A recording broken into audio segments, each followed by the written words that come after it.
Alors, je vais par exemple démarrer l'outil rectangle à coin arrondi et tracer. Ah, je ne vois pas mon pointeur. Ok, je le vois là maintenant. Ok. Voilà, je trace et avec les flèches haut et bas sur le clavier, je peux déterminer quelle est la valeur d'arrondi. Ah, c'est très lent pour passer de l'un à l'autre.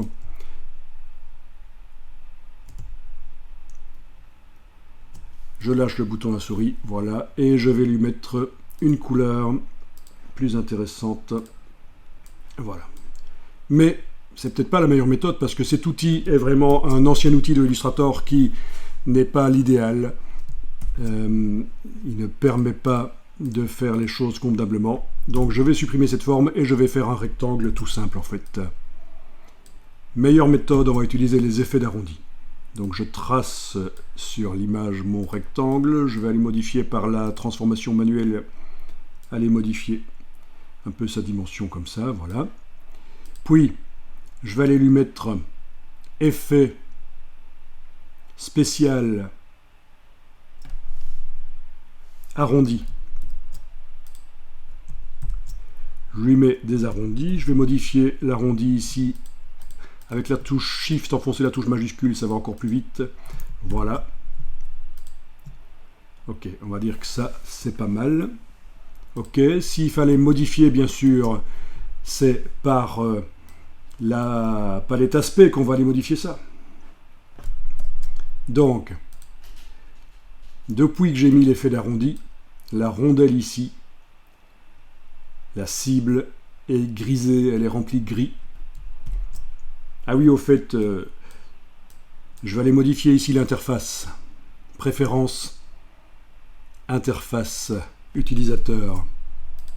Donc, édition préférence sur le PC, Illustrator préférence sur le Mac. Je suis dans la partie interface utilisateur. J'en profite pour vous dire que si vous choisissez de faire une interface qui a ce gris-là, vous risquez d'avoir un petit problème dans Illustrator. Je vous montre. OK.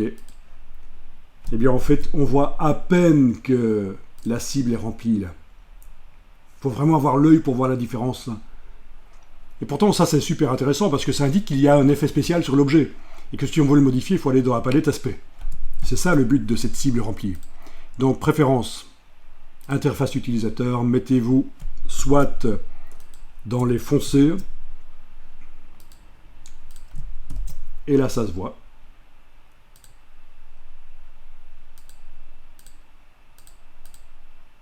Soit dans la plus claire, celle dans laquelle j'étais. Mais certainement pas la gris moyen ici, ça pose problème dans la palette des calques pour bien voir la cible.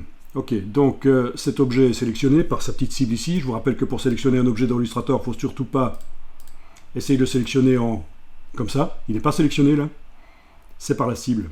Il n'est pas sélectionné là. C'est par la cible. Voilà. Et alors, palette aspect, menu fenêtre, aspect.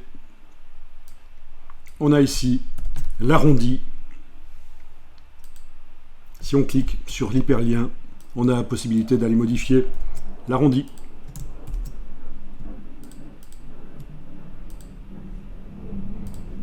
Voilà. Et alors, à un certain moment, il va falloir peut-être vectoriser, entre guillemets, l'aspect.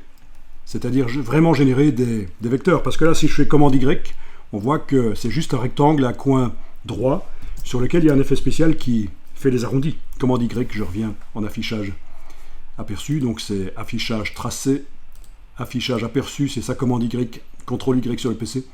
Et donc si je veux vraiment générer des vecteurs avec les arrondis, il va falloir que je fasse objet, décomposer l'aspect.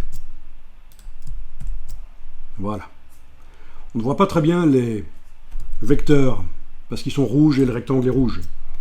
Bon, je ne vais pas changer la couleur du rectangle. Je vais peut-être juste aller dans la palette des calques, double-cliquer sur le calque que j'ai appelé forme tout à l'heure et dire que les vecteurs vont être dans une autre couleur.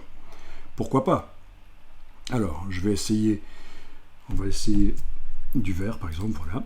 Ok, voilà. On voit peut-être mieux là les vecteurs, on les voit beaucoup mieux. Les vecteurs sont devenus verts pour ce calcul. Voilà. Vert. Il fallait fermer le calque et le réouvrir pour vraiment voir que le vecteur de l'objet était vert.